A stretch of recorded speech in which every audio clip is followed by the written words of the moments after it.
دیانتداری ہے، تو یہ جذبات کی پرورش ہوتی ہے جب رحمت برستی ہے، تو ان کی طرف چلنا ہر انسان کے لیے آسان ہوگا جس پر رحمت برستی ہو. یہ اس کا مزاج بن جائے گا، طبیعت بن جائے گا. جو شیطانی جذبات ہے، حسد ہے، کینہ ہے، بغض ہے، دشمنی ہے، کبر ہے، خیانت ہے، تو ان جذبات کی پھر پرورش نہیں ہوگی، مزمحل ہوں گے. پھر ان چیزوں سے بچنا اس کے لیے آسان ہوگا، اس کا مزاج بن جائے گا. اب یہ انسان جہاں جائے گا اس سے خیر پھیلے گا، جس سے واسطہ پڑے گا اس کو خیر ملے گا. شر سے بچنا آسان، خیر کی طرف بڑھنا آسان. چونکہ انسان کو اللہ نے بنایا ہے اشرف المخلوقات، لیکن محتاج بھی بنایا ہے. کیونکہ یہ بیوی کا محتاج ہے، اولاد کا محتاج ہے، حکمران کا محتاج ہے، رعایا کا محتاج ہے، تاجر کا محتاج ہے، زارع کا محتاج ہے، گلکار کا محتاج ہے، قدم قدم پر محتاج ہے. انسان اکیلا زندگی نہیں گزار سکتا، اس کا ایک دوسرے سے واسطہ پڑتا ہے. اس کی ضرورتیں ایک دوسرے کے ساتھ ٹکراتی رہتی ہے. ایک کی ضرورت دوسرے کی ذمہ داری، اس کی ضرورت دوسرے کی ذمہ داری، ایک کی ضرورت دوسرے کی ذمہ داری. تو اللہ جل شانہ نے جو احکامات عطا فرمائے ہیں وہ اسی لحاظ سے عطا فرمائے ہیں. حکمران رعایا سے کیا چاہتا ہے؟ یا اللہ نے رعایا کا دین بنایا، یا اللہ نے رعایا کا دین، رعایا تو حکمران سے کیا چاہتا ہے؟ اللہ حکمران کا دین بنائے.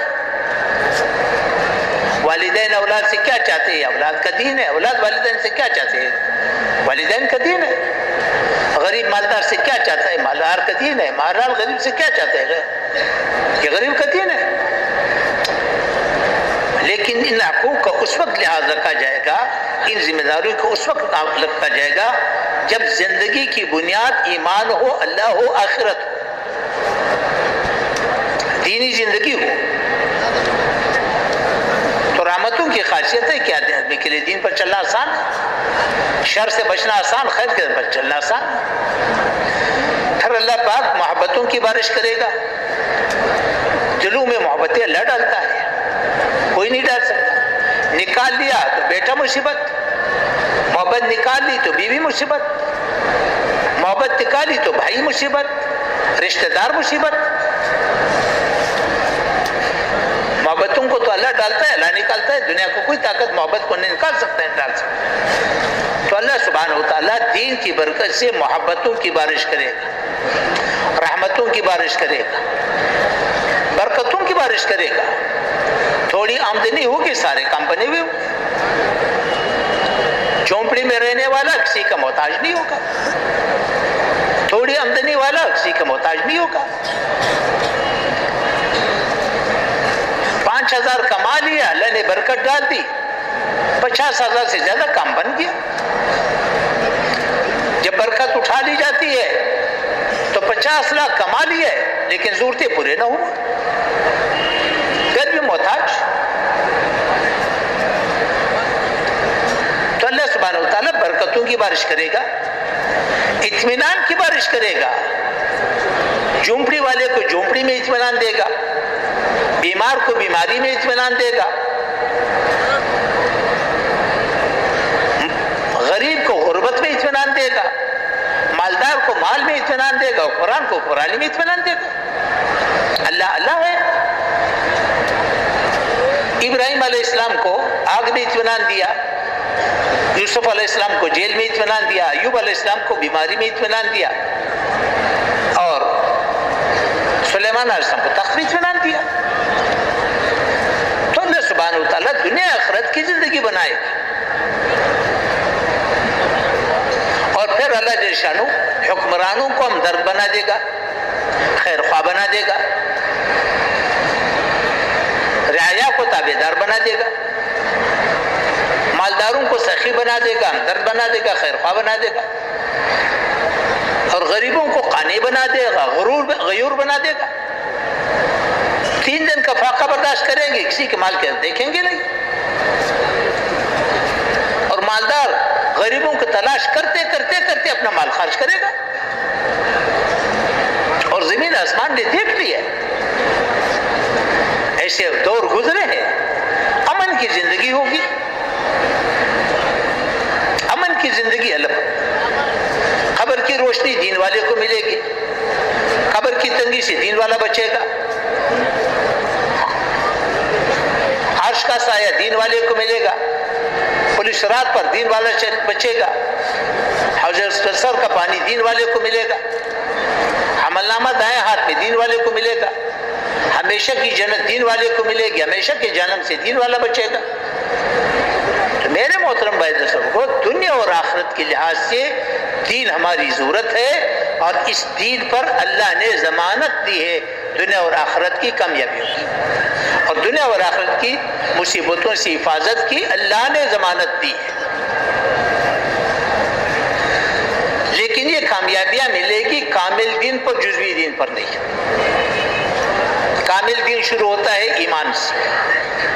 ایمان ہے، جاندار عبادات ہے، اخلاق ہے، معاملات ہے، معاشرت ہے، معاملات ہے، قضا ہے. کامل دین ہوگا تو کامل کامیابی ملے گی. جزوی دین ہوگا تو جزوی کامیابی ہوگی، کیونکہ ہماری زندگی بنتی ہے آخرت سے. وہاں سے بندے دنیا پر آئے گی. تو کامل دین انسان کی زندگی کے لیے، انسان کی دنیا اور آخرت کی کامیابی کے لیے ضمانت ہے. کامل دین بقول مولانا یوسف رحمۃ اللہ علیہ کے جن احکامات کو توڑا گیا ان کی سزا پہلے ملے گی، جن احکامات کو پورا کیا اس کا اجر بعد میں ملے گا.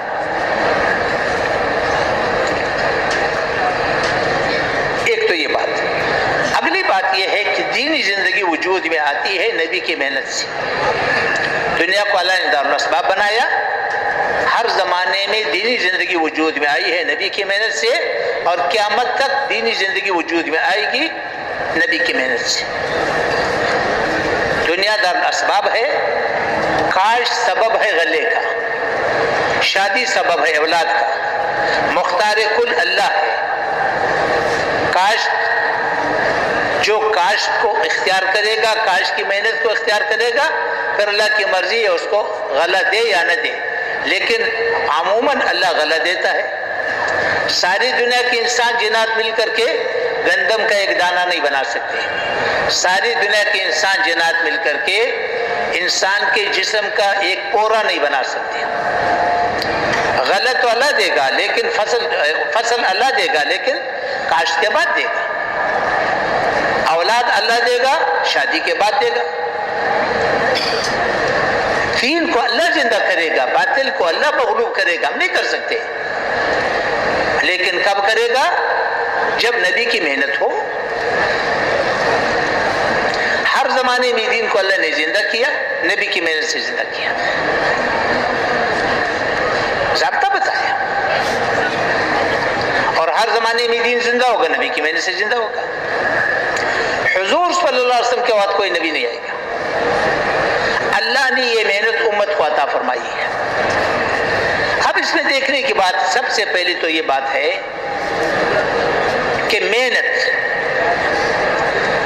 ایک ہے دین کا کام کرنا، ایک ہے محنت کی ذمہ داری کو سامنے رکھ کر کے دین کا کام کرنا. یہ بڑی اہم بات ہے جو میں عرض کر رہا ہوں. جو مسجد کا جھاڑو دے گا اس کی بخشش یقینی، اس میں کوئی شک نہیں. لیکن محنت کا تو مقصود یہ ہے کہ پورا دین وجود میں آ جائے، سارے عالم میں وجود میں آ جائے، آنے والی نسلوں میں وجود میں آ جائے. کیوں کہ نبی علیہ السلام کے بعد کوئی نبی نہیں آئے گا. محنت امت کو منتقل ہو چکی.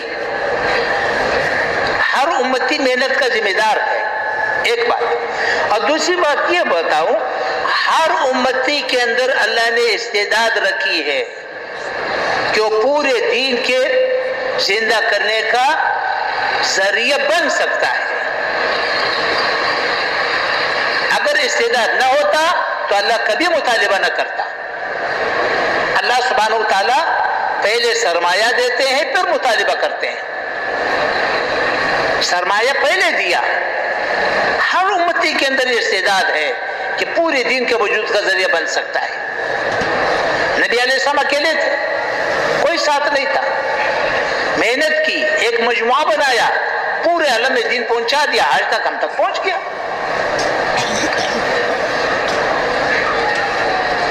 آج سے 95 سال پہلے ایک مسلمان کھڑا ہو گیا, حضرت مولانا محمد الیاس رحمۃ اللہ علیہ. نبی نہیں تھے, صحابی نہیں تھے, مسلمان تھے اور 14ویں صدی کے مسلمان تھے. پورے دین کو سامنے رکھا, پورے عالم کو سامنے رکھا, آنے والی نسلوں کو سامنے رکھا کہ پورے دین وجود میں آ جائے. محنت شروع کر دی. چونکہ پورا دین سامنے تھا, پورا عالم سامنے تھا, آنے والی نسلیں سامنے تھی. خود تو 18 سال لگا کر کے محنت بر صغیر کے کناروں تک پہنچ گئی, لیکن ترتیب وہ اختیار کی جس سے پورا دین وجود میں آ سکتا ہے, اور اس کے آنے کی شکلیں ہم اور آپ دیکھ رہے ہیں. آج دنیا کا کوئی ملک ایسا نہیں, کوئی جزیرہ ایسا نہیں جہاں یہ محنت پہنچی نہیں ہے اور یہ محنت کرنے والے موجود نہیں ہے. تو یہ استعداد تو اللہ نے ہر امتی کے اندر رکھی ہے. تو محنت میں سب سے پہلا عزم یہ ہے, پہلی بات یہ ہے کہ محنت کرنے والے نے نیت کیا کیا, عزم کیا کیا. آیا پورا دین سامنے ہے, پورا عالم سامنے ہے, آنے والی نسلیں سامنے ہے, یا جو کچھ کر رہا ہے اسی کو کافی سمجھ رہا ہے. سب سے پہلی بات یہ ہے مسلمان کی,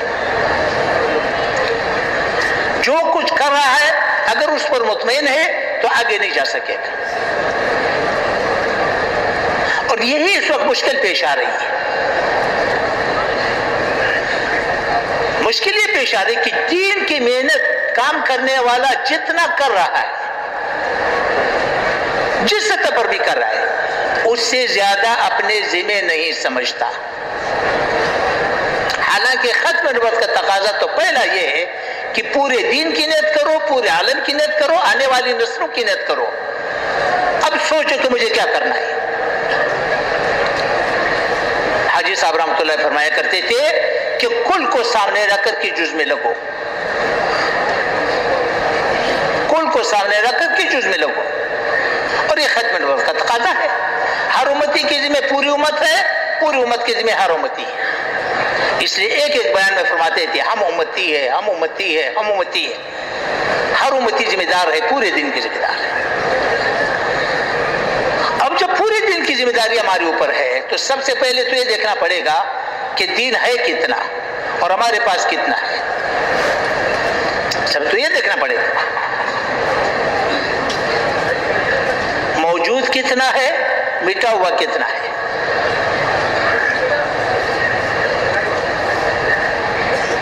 جو دین موجود ہے وہ کتنا ہے, مٹا ہوا کتنا ہے.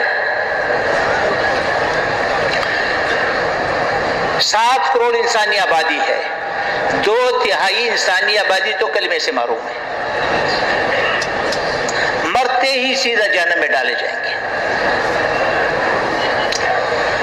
اس بڑی آبادی کا دین میں حق ہے یا نہیں ہے؟ اگر حق ہے تو امت اس حق کو تسلیم کر رہا ہے یا نہیں؟ اگر امت نے اس حق کو تسلیم کیا اس کے لیے کر کیا رہا ہے؟ اگر اس کے حق کو تسلیم نہیں کیا تو ختم نبوت کا کیا مطلب لیا؟ پہلے تو یہ سوچنا پڑے گا.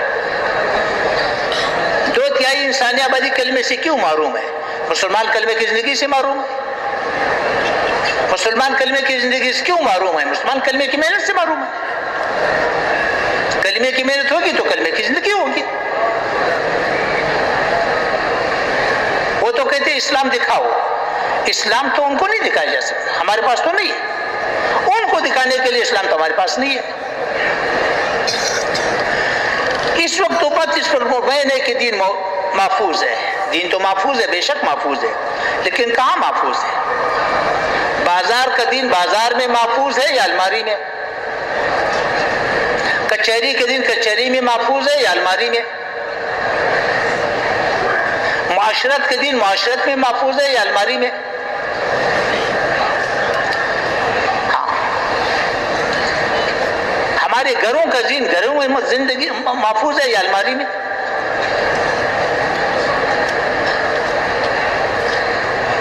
دین تو دکھانے کی جگہ تو بازار ہے، منڈی ہے، کارخانے ہیں، ہمارے دفتر ہے، ہمارے کچہریاں ہیں، ہمارے اسپتال ہے، ہمارے تھانے ہیں۔ مسجد میں تو کوئی آئے گا نہیں دین دیکھنے کے لیے، ایمان اندر کی چیز ہے، روزہ ہمارے پیٹ میں ہے، زکوٰۃ ہم مسلمان کو دیتے ہیں، جہاں حج ہے وہاں تو اس کا داخلہ ہی منع ہے۔ اچھا، ہمارے پاس تو چند عبادات ہیں، اور عبادات بھی بے جان عبادات ہیں۔ ناراض نہیں ہونا، میں عمومی کر رہا ہوں، افراد کی بات نہیں کر رہا ہوں، افراد کسی زمانے میں ہر زمانے میں موجود تھے، میں امت کی بات کر رہا ہوں۔ چند بے جان عبادات ہے، پورا دین مسجد کے پورا دین چاردیواری کے اندر بند ہے، باہر دین کا کوئی شکل نہیں ہے، اور وہ بھی ملک مال والوں کا محتاج، تو اس سے مفلوج دین تو دنیا میں نہیں چلے گا۔ اگر پوری دنیا پہ نگاہ ڈالو، کروڑوں مسلمان ہے کلمہ نہیں جانتے ہیں، پوری امت میں 10% بمشکل نماز پڑھتے ہیں، 90% صحیح سے پڑھتے نہیں ہیں۔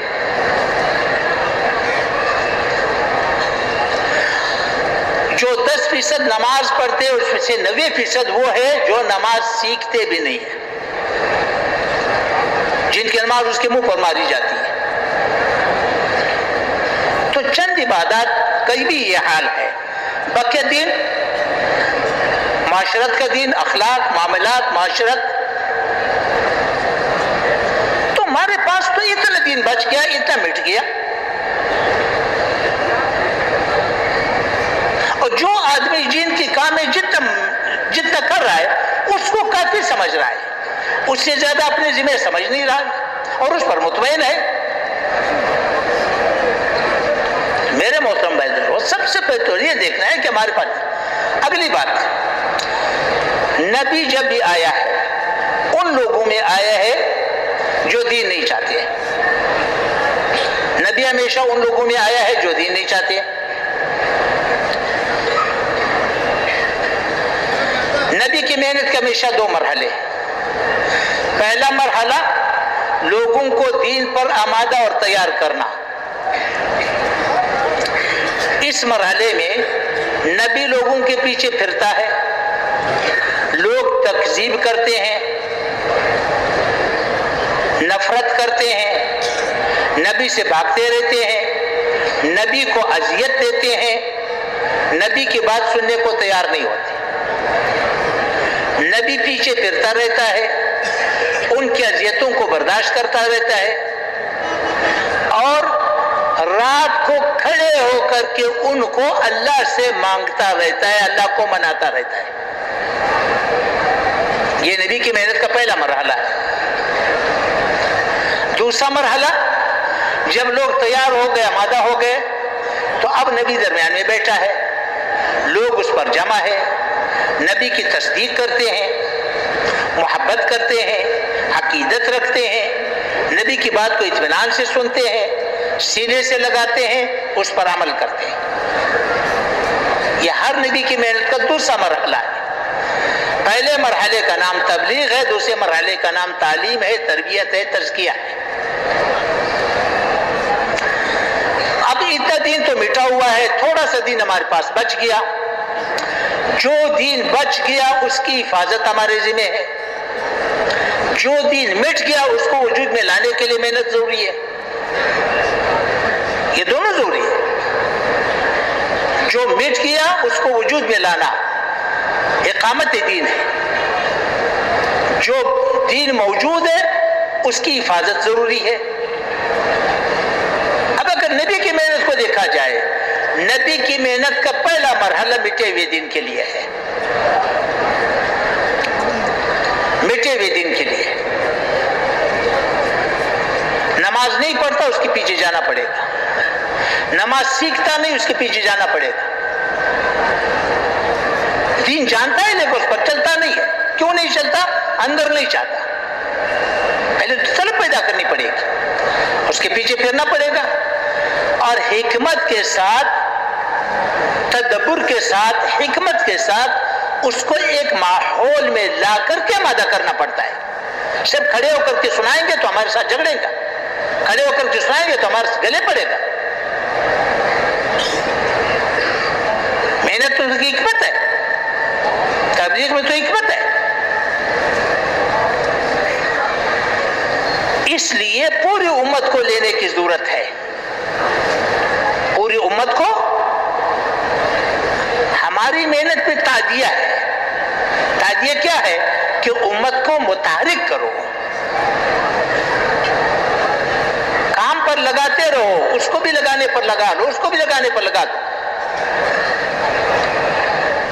تاجر کو محنت پہ لگاؤ تو تجارت بھی نظر آ جائے گا، زارع کو محنت پہ لگاؤ تو زراعت بھی نظر آ جائے گا، کارخانے والے کو لگاؤ کارخانے میں نظر آ جائے گا، پورے دن زندہ ہو سکتا ہے۔ جہاں تک جا سکتے ہو وہاں خود جاؤ، جہاں نہیں جا سکتے لوگوں کو بھیجو، لیکن کل کو سامنے رکھ کر کے چلو۔ اس لیے جیسا فرمایا کرتے تھے کہ کل کو سامنے رکھ کر کے جز میں لگو۔ اور ایک یہ جملہ فرمایا کرتے تھے، اللہ ان کی غری کرامت کرے، فرمایا کرتے تھے حاجی عبدالوہاب صاحب کہ پورے دین کو سامنے رکھ کر، پورے عالم کو سامنے رکھ کر، آنے والی نسلوں کو سامنے رکھ کر کے، اور نبی علیہ السلام کے ختم نبوت کے طفیل ذمہ داری کو سامنے رکھ کر کے اس وقت مجھے کس میں لگنا ہے، فرماتے تھے کہ یہ ہمارے نزدیک دین کی تعریف ہے۔ تو سب سے پہلے تو یہ دیکھنا ہے مٹھے ہوئے دین کے لیے امت کتنی محنت کر رہی ہے، اور جو دین موجود ہے اس کی حفاظت کے لیے کتنی محنت کر رہی ہے۔ حالانکہ دونوں ضروری ہے،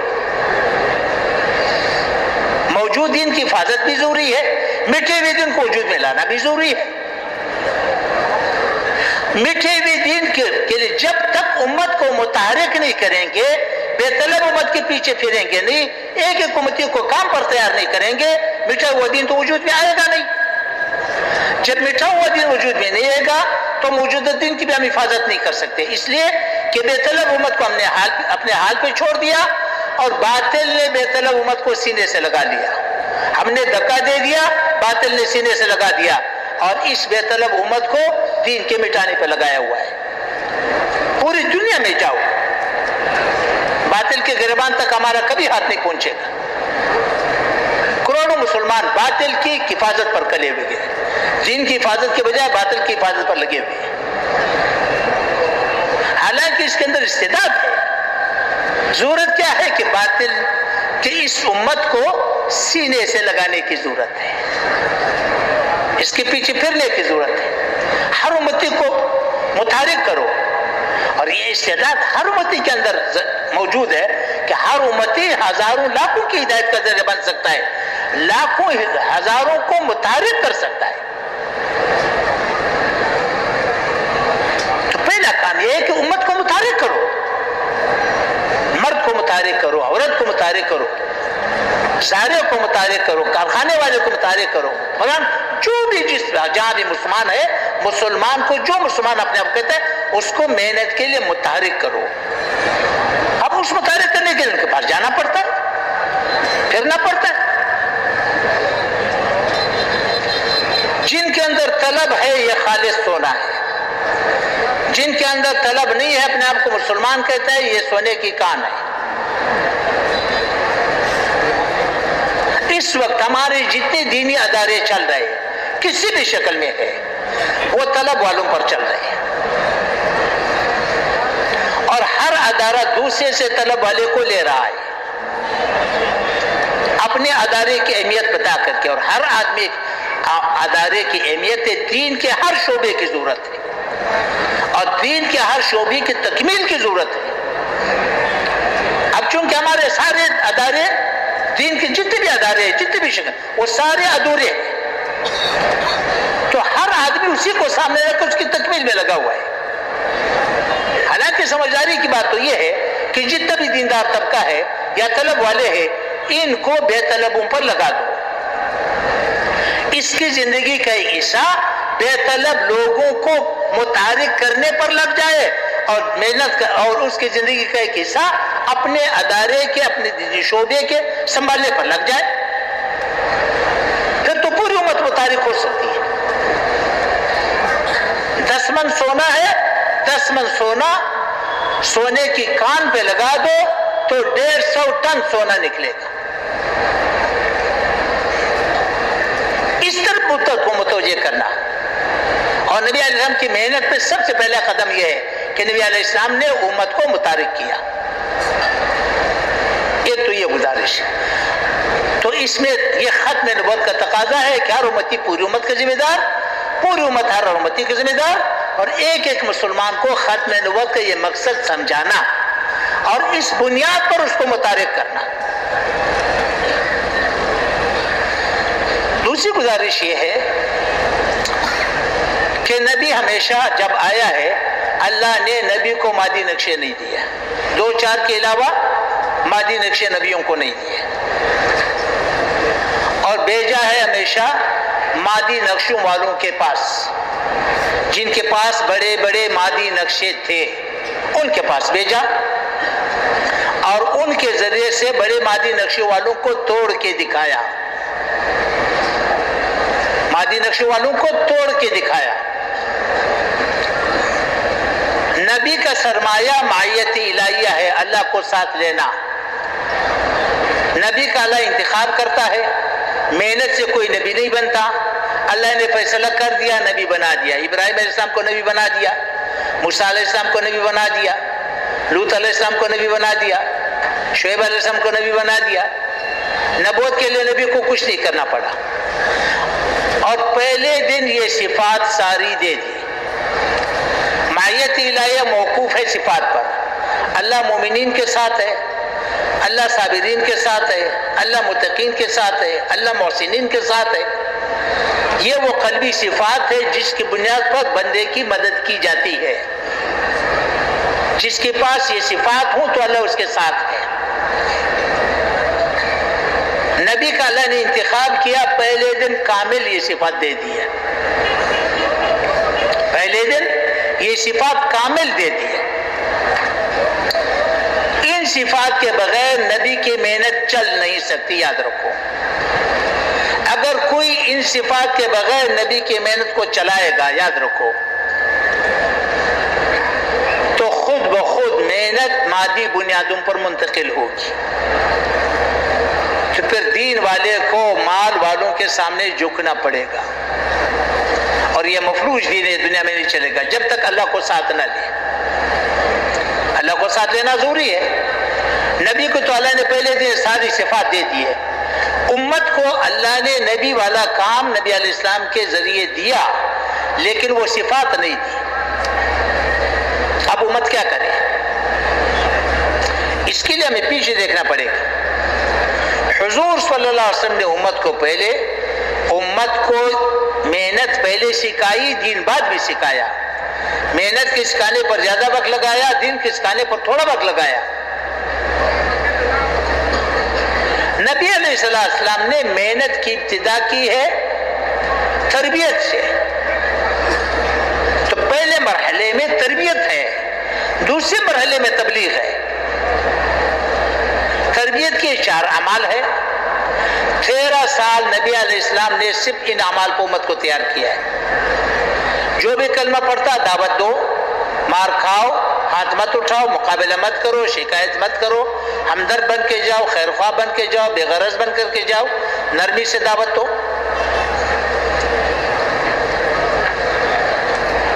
جو بھی کلمہ پڑھتا اس کو ڈالنا۔ حیات صحابہ پہلا جلد پہلا باب دعوت ہے، اس میں جا کر دیکھا جائے گا۔ بیت اللہ پر کفار کا قبضہ تھا، نبی علیہ السلام نے زاویہ بنایا ارقم بن ارقم رضی اللہ عنہ کے گھر کو۔ جو بھی کلمہ پڑھتا وہاں لے کر کے آؤ، جو بھی کلمہ پڑھے وہاں لے کر کے آؤ، جو بھی کلمہ پڑھے وہاں لے کر کے آؤ۔ اور یہ گھر 24 گھنٹے آباد تھا۔ تفصیل کا وقت نہیں، ہر آدمی دیکھ سکتا ہے۔ وہاں پر 3 کام ہوتے تھے۔ جو قرآن پاک نازل ہو رہا تھا اس کی تعلیم ہو رہی تھی،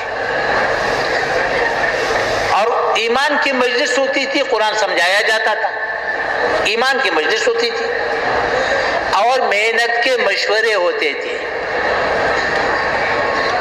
پہلا دعوت، دوسرا تعلیم و تعلم، اور رات کو کھڑے ہو کر کے اللہ کو یہ قرآن سناؤ۔ تہجد کی نماز فرض تھی اور ہر امتی تہجد کی نماز اہتمام سے پڑھتا تھا۔ بقول مفتی محمد شفیع صاحب رحمۃ اللہ علیہ کے، اللہ پاک جزائے خیر عطا فرما دے، پوری امت کے کو جزائے خیر عطا فرما دے، تو انہوں نے لکھا ہے کہ ہر تہجد کی نماز فرض تھی اور ہر امتی ہر مسلمان کم از کم 1/3 رات کھڑے ہو کر کے اللہ کو قرآن سناتا تھا، اپنی ضرورتوں کو قربان کرتے تھے، لوگوں کی ضرورتوں کو پورا کرتے تھے۔ اور ہجرت تک 13 سال میں ان اعمال کے علاوہ اور کچھ نہیں ملے گا، اور کچھ نہیں ملے گا، یہی اعمال، یہ تربیت کے اعمال ہے، یہ نبوت کے اعمال ہے۔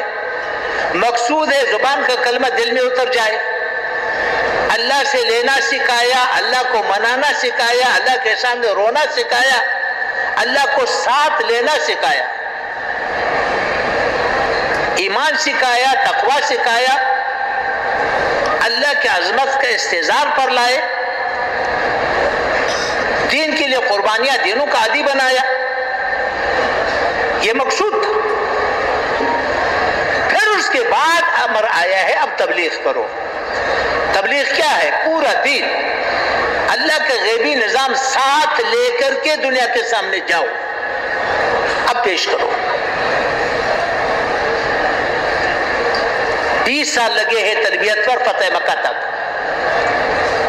20 سال، اور پھر اس کے بعد 3 صدیوں مت اعمال چلائی، یہ نہیں کہ بعد میں بند کر دیا، 3 صدیاں ان اعمال کو چلایا۔ کبھی دعوت غالب تھی، کبھی علم غالب تھا، کبھی عبادت غالب تھی۔ فتح مکہ کے بعد اللہ نے باطل کاٹ ڈالنا شروع کر دیا، تو جب پھر جماعتیں پھری، ہجرت کے بعد نبی علیہ السلام نے جماعتیں پھیلائی، تو مشاہدہ کرایا، معیت الہیہ کا مشاہدہ کرایا، دکھا دیا، دعا مانگ رہے، فرشتے اتر رہے ہیں، ہوائیں مسخر ہے، پانی مسخر ہے، آگ مسخر ہے، ہر میدان میں ساتھ جا رہے ہیں، سینکڑوں کے مقابلے میں ہزاروں آئے، مار کھائی، ہزاروں کے مقابلے میں لاکھوں آئے، مار کھائی، دکھا دیا۔ حالانکہ مادی نقشے نہیں ہے پاس، بہت تھوڑے، بہت محدود ہے۔ کفار کو بھی دکھایا کہ اللہ ساتھ ہے، خود بھی اطمینان ہوا کہ اللہ ساتھ ہے۔ تو پہلا مرحلہ تربیت ہے، دوسرا مرحلہ تبلیغ ہے۔ پھر اس کے بعد کیا ہوگا؟ باطل مقابلے پر آئے گا۔ جب باطل مقابلے پر آئے گا تو پھر مقابلہ میرے اور رب کے ساتھ نہیں ہے، پہلے چال چلائے گا، لوگوں کو روکے گا، روک نہیں سکے گا، پھر مقابلے پر آئے گا، مقابلہ پھر میرے اور رب کے ساتھ نہیں ہے، کیونکہ باطل کے سامنے تو ہم ایسے بے بس ہیں جیسے ابرہہ کے لشکر کے سامنے قریش مکہ بے بس تھی۔ پھر تو مقابلہ اللہ کرے گا۔ اللہ نے قرآن کریم میں باطل کو مغلوب کرنے کے لیے، باطل کو توڑنے کے لیے 3 طریقے بتائے۔ اب پھر اللہ جانتا ہے کہ کس کو اختیار کرے گا۔ پہلا یہ بتایا کہ اللہ پاک ہدایت کو عام کرے گا۔ کیا کرے گا؟ ہدایت کو عام کرے گا، ہوا چلائے گا، سب لوگوں کو ہدایت دے دے گا۔ یونس علیہ السلام کے پوری امت کو اللہ نے اکٹھی ہدایت دی۔ دوسرا طریقہ، اللہ نے کارروائی کی، براہ راست کارروائی کی۔ میں نے پانی برسایا، میں نے ہوا بھیجی، میں نے پتھر برسائے، میں نے زمین پلٹایا، میں نے آگ برسائی، کر کے دکھایا۔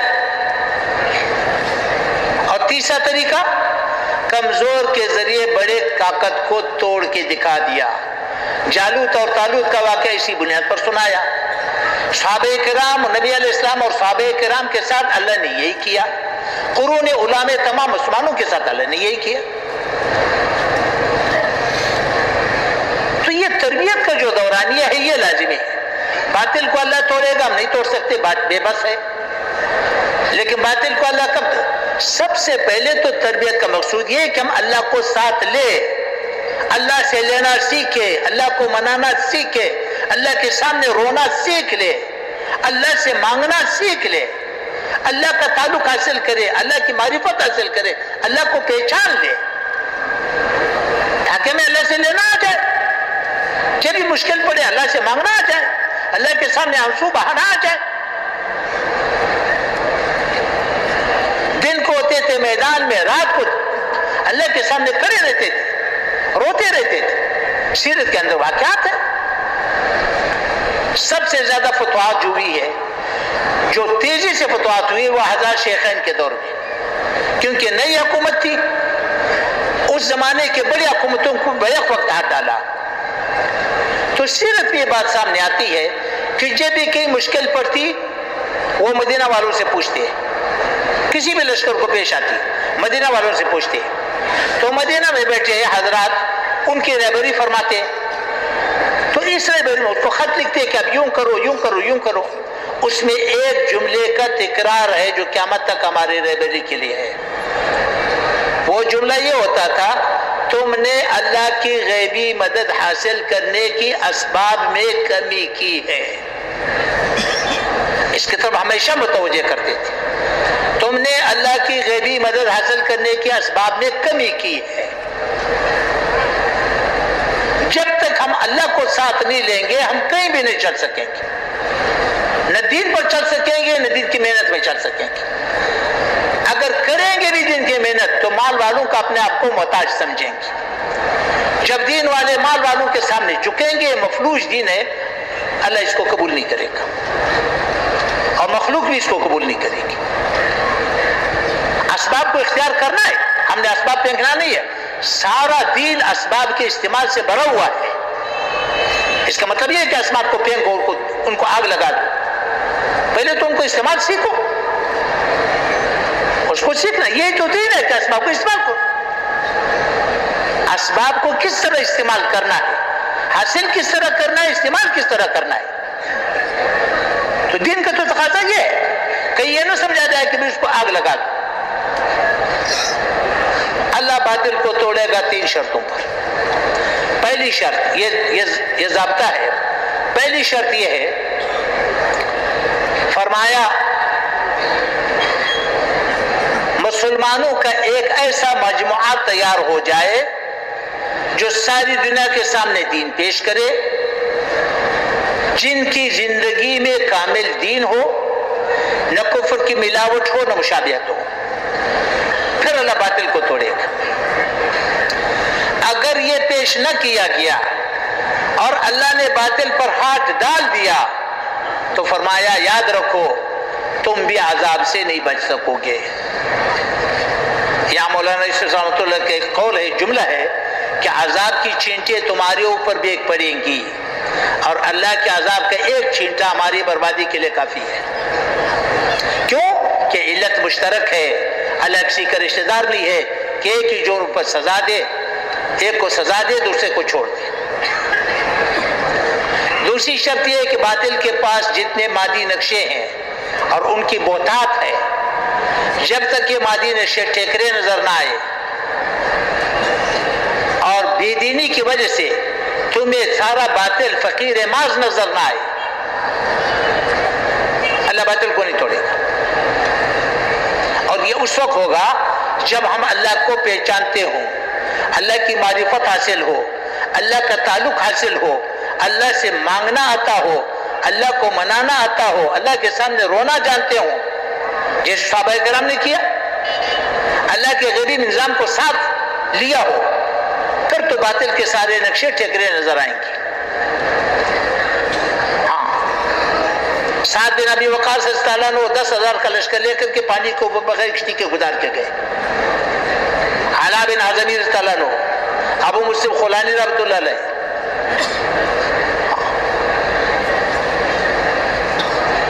قتیبہ بن مسلم رحمۃ اللہ علیہ. اسی طرح حیوانات مسخر تھے. حضرت عبداللہ بن عمر رضی اللہ عنہ کا واقعہ ہے، سفینہ رضی اللہ عنہ کا واقعہ ہے، عقبہ بن نافع رحمۃ اللہ علیہ کا واقعہ ہے. ایک آواز پہ ساری جنگل حیوانات سے خالی ہو گئی.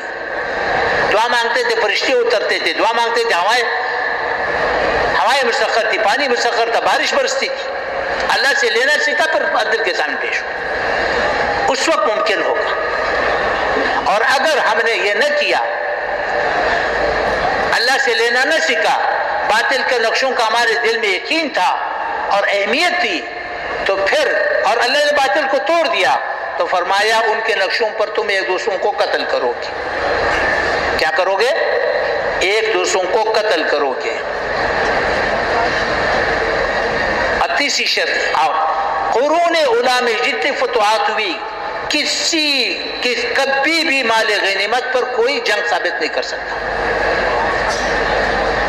تیسری شرط یہ ہے کہ جب تک باطل کی ہدایت کی بے چینی نہیں ہوں گی, اللہ باطل کو نہیں توڑے گا. انتقامی جذبے پر اللہ باطل کو نہیں توڑے گا. تو اس لیے میرے محترم بھائی دوستوں کو ایک محنت ہے, محنت کو اپنی بنیادوں پر لانا, اپنی بنیادوں پر لانا. سب سے پہلے تربیت ہے, تربیت کے اعمال ہے, یہ معیار ہے. اب اس معیار پر لانے کے لیے اس وقت جو ہماری محنت ہے وہ تو نورانی قاعدے کی حیثیت رکھتا ہے, قرآن نہیں ہے, تو نورانی قاعدہ ہے, باتا سا ہے انقاب. لیکن معیار وہ ہے جو صحابہ کرام نے کیا, نبی علیہ السلام نے کیا, انبیاء کرام نے کیا. اس معیار پر لانے کے لیے ہماری محنت ہے. اصل سامنے ہو, پورا دین سامنے ہو, پورا عالم سامنے ہو, آنے والے نسل سامنے ہو, ایک ایک مسلمان کو ختم نبوت کی ذمہ داری سمجھانا, اور ایک ایک امت کو جب تک تربیت کے مرحلے سے ہم نہیں گزریں گے, ہم باطل کے سامنے بے بس رہیں گے. تربیت کے مرحلے سے, دین کے کسی بھی شعبے کو اختیار کرنے سے پہلے تربیت کے مرحلے سے گزرنا ضروری ہے, تاکہ ہم اللہ کو ساتھ لے سکے, اللہ کو منانا سیکھ لے. پھر جو نام اس کی حیثیت یعنی نماز کی شرائط کی ہے. نماز کا ارکان ہے, نماز کی شرائط ہے. ارکان داخلی نماز ہے, شرائط خارجی نماز بھی ہے, داخلی نماز بھی ہے. نماز سے پہلے وضو بنانا پڑے گا, اور نماز کے دوران اس کو برقرار رکھنا پڑے گا.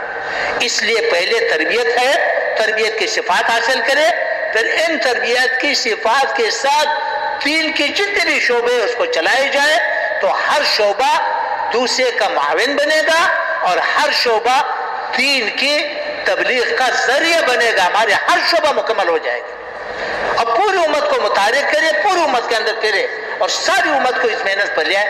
اس کے لیے محنت ہے, اس کے لیے اللہ کے راستے میں خروج ہے. ہر مسلمان سے مطالبہ ہے کہ اپنی زندگی کو تقسیم کرے. تو ٹھیک ہے نا, کریں گے نا؟